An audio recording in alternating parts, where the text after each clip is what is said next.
بە ئیشەکەی خۆی مەسئولی کوردستانیشە. ئەو زیارەتێکی ڕەسمی بۆ پایتەخت هەبووە کە ئەڵێن پایتەخت بۆ لای کاربەدەستانی حکوومەتی هەرێمی کوردستان و سەردانی ئەو شوێنانە ئەکا چۆن سەردانی بەسراکە، سەردانی سلێمانیەکە، دۆوەکەکە، زاخۆکە.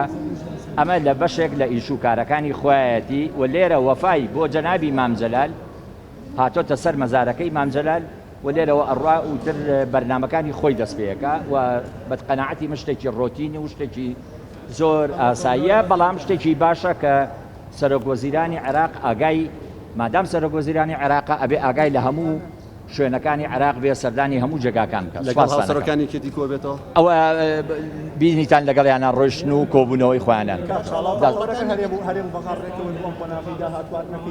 من ئەوە لە وەفدی هەرێم پرسد بە سەرکردایەتی کاک خوبات. وەفدی هەرێم تا چەندێک کاریگەری هەبوو بۆ ئەم هاتنی بەڕێزکان؟ وەڵڵاهی من ئەویان نازانم چکە بۆ خۆم لە زمنی وەفدەکە نیم و ئاگام لە پرۆتۆکۆلی ئەوە نییە، بەڵام کازمی ڕئیس وزرای عێراقە، یعنی ئەوە بەشێکە لە ئیشەکانی کە سەردانی هەموو شارەکانی عێراقە. زۆر سپاستان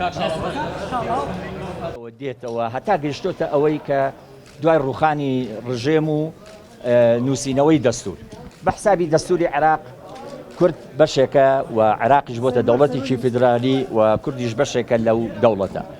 لەبەر ئەوە هەموو شتێک نەبە ویست و ئارەزوی ئێمە ئەبێ، هەموو شتێکیش نەبی ویست و ئارەزی مرکزە بێ. لەبەرەوە ئەم دانوستانانە ئێستاش مشکلە نەبێت، ڕۆژی چکە مشکلی چکە هەر ئەبێ دروست بێ و نەتیجەکەی هەر ئەبێ بە دانوستان و بە ئیتیفاق جێبەجێ بکرێ ئەو کێشانە.